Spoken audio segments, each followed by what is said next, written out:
अभी ये जो है ना, इसके बाद और एक चीज़ हमको बहुत अच्छी तरीके से समझना चाहिए। जो सलफ़ियत है, अब ये सलफ़ियत में हमको समझना चाहिए कि हमको किस तरीके से किन किन लोगों से हमको बचना है, ठीक है ना। तो मैं ठहर कर बता देता हूँ आप लोगों को, इंशाल्लाह ये बताकर ख़त्म कर देता हूँ। अब ये देखिए, कुछ चार्ट्स बनाकर लाया हूँ मैं, ये देखिए, सबको दिख रहा? अभी अपने आप को सलफ़ी बोले ना, पूरे रिकॉर्ड भी हुआ वहाँ पर, वहाँ रिकॉर्डिंग भी हो गई, ऑडियंस के लिए भाई ले लो, पूरे अपने आप को सलफ़ी बोले, ठीक है, ये सलफ़ी है।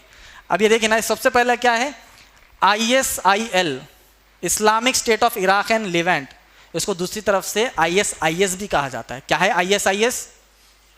हाँ, इराक एंड सीरिया। इसको क्या कहा जाता है? टेररिस्ट ऑर्गेनाइजेशन कहा जाता है, मालूम है ना।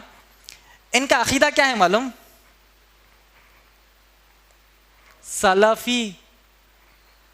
अब भी बोले ना अपने आप को सलफ़ी। अगर कोई इंटोग्रेशन ऑफिसर आके पूछे, IB का, इंटेलिजेंस ब्यूरो का ऑफिसर आके बोले तुम अब भी अपने आप को सलफ़ी बोले, और हमको मालूम कि ISIS वाले सलफ़ी है, अब तुम उनकी शाखें हैं क्या यहाँ पर? है। दूसरा, अबू बकर अल बगदादी, इनका पहला खलीफा, इसका अकीदा क्या है? सलफ़ी। अरे बोल के गलती करा क्या भाई मैं सलफ़ी? बोल के गलती करा क्या? चलिए, तीसरा, ये इनको जानते हैं, हाफिज सईद, जमातुद दावा, लश्कर तैयबा, इनका अकीदा क्या है? अहले हदीस सलफ़ी। अरे बहुत बड़ी गलती कर दिया भाई सलफ़ी बोल के। हाँ, बहुत बड़ी गलती कर दी क्या सलफ़ी बोल के? अब भी सबसे बोले ना सलफ़ी सलफ़ी, अब निकल रहा चिजरा। ये पूरे अपने आप को क्या कहते हैं? सलफ़ी। उनका ऑर्गेनाइजेशन लश्कर तैयबा, जमातुद दावा, हाफिज सईद। आइडियोलॉजी पढ़िए भाई, आइली, खतरनाक निकल गया। तो हाफिज सईद, जो इंडियन मीडिया कहती है कि 26/11 के बॉम्ब ब्लास्ट के मास्टरमाइंड है, आइडियोलॉजी सलफ़ी निकल गए।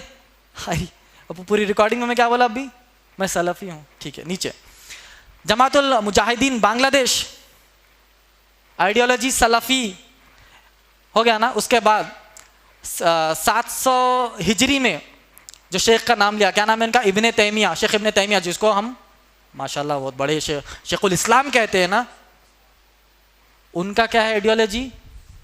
सलफ़ी। अब ये सब पढ़े बाद शेखुल इस्लाम को पढ़ूंगा तो क्या समझ में आता मुझे? कि शेखुल इस्लाम नौज़ुबिल्लाह मिनज़ ज़ालिक, शेख इब्ने तैमिया, ये पूरों के मास्टर है। वही बात समझ में आएंगे ना। एक कॉमन नॉन मुस्लिम को जाके मैं चार्ट दिया, ये पढ़ लो भाई, तो बोलेंगे कि पूरे एक ही दिख रहे, पूरे एक ही कैटेगरी के दिख रहे। ये हाफिज सईद, ये जमातुद दावा, ये लश्कर तैयबा, और ये कौन कौन है यहाँ पर? जमातुल मुजाहिदीन बांग्लादेश, ये सब के सब सलफ़ी निकल गए और पूरे यहाँ बैठ के सलफ़ी बोले, और CCTV में रिकॉर्ड हो। तो अब क्या है इनका मसला? ठीक है, दूसरा भी बताता हूँ। तो इनका मसला ये है कि ये असल में जो है क़वारिज है। इमामत का मसला याद है पहले क्या बोले? अबू बकर सिद्दीक़ रज़ी अल्लाह ताला अन्हु को, अली रज़ी अल्लाह ताला अन्हु को देना चाहिए था इमामत और खिलाफत। तो यही है, ये शख्स ने खिलाफत उसी तरीके से कायम की, लोगों को मार मार, खिलाफत ऐसे कायम करना है लोगों को मार मार कर। तो ये पूरा विकीपीडिया का है ना, इसीलिए मैं विकीपीडिया लिख के लाया। प्रिंट करने भी जब भिजाया ना मैं, तो ये पूरे ईमेल में अटैच करके ईमेल में लिखा कि this printing is for lecture, show करके बताना है, to show to the audience and specially youngsters there to be away from this people. सिर्फ मैं अपलोड करके भिजा दिया, समझो, टेक्स्ट कुछ भी नहीं है ईमेल में। तो मैं भी जाता हूँ, प्रिंटर भी जाता, इतने बड़े बड़े नाम है ये। पूरी IB इंटेलिजेंस ब्यूरो, हैदराबाद की सिटी पुलिस पूरे मेरे ऑफिस पे रहती। तो ईमेल प्रिंटिंग को भिजाया, तो उनको पूछो यही है सुभान, वहाँ सुभान के ईमेल में लिख के भिजाया मैं कि ये प्रिंटिंग में जो दे रहा हूँ लेक्चर में बताना है, मेरा लेक्चर ये है, ये जगह पर है, और नौजवानों को ये नसीहत करना है कि इनसे दूर रहे, इसीलिए ये प्रिंटिंग करना के ईमेल में लिखा मैं। समझ में आई बात? तो ये तो समझ गए ना। तो ये लोग अपने आप को सलफ़ी आइडियोलॉजी के कहते हैं, मगर विकीपीडिया क्यों कहते हैं मालूम आपको? अभी जैसे मैं आईफोन की मिसाल दिया, एक अच्छा ब्रांड है, ठीक है, एक अच्छा ब्रांड है, वो ब्रांड को ही कॉपी किया जाता है ना। माइक्रोमैक्स को कोई कॉपी करते? माइक्रोमैक्स ऐसा दिखता है कि ऑलरेडी कॉपीड मोबाइल है किसी का, नहीं, माइक्रोमैक्स को कोई कॉपी करते नहीं करते, आईफोन को कॉपी करते। तो आईफोन क्या है हमारा फिल वक्त सलफी एक बहुत बड़ा जो है दबदबा है दुनिया में, तो उसका नाम इन्होंने इस्तेमाल कर लिया ये लोगों ने। असल इनको कहना चाहिए कि ये है खवारिज। विकीपीडिया और ये अपने आप को सही करना चाहिए, विकीपीडिया अपनी इंफॉर्मेशन इसके अंदर सही करना चाहिए कि ये लोग सलफी आइडियोलॉजी नहीं है, ये खवारिज आइडियोलॉजी के है। ये इमामत का मसला बताया था ना, वही इमामत का मसला है इनका। अभी हमको हुकूमत होना, कौम खिलाफत समझो या ना समझो हमको मतलब नहीं है, कौम से हम हुकूमत लेकर बैठ जाएंगे। कौम समझो या ना समझो, हम कौम को कत्ल करके इस शख्स ने जो है अपने आप को खलीफा कह दिया। समझ में आई बात? तो ये नहीं है।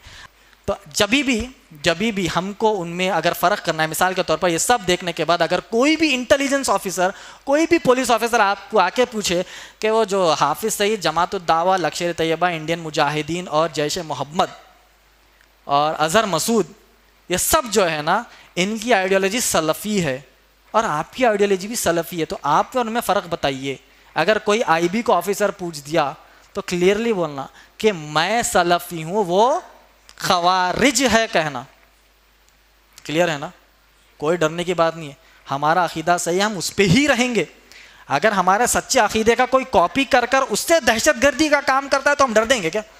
अगर कॉपीड मोबाइल में खराबी निकली तो ओरिजिनल आईफोन वाला डरता नहीं? डरता उन्हें बोलता मेरा तो ब्रांड है, कॉपी क्या भाड़ में, मैं तो ब्रांड ही रखूंगा।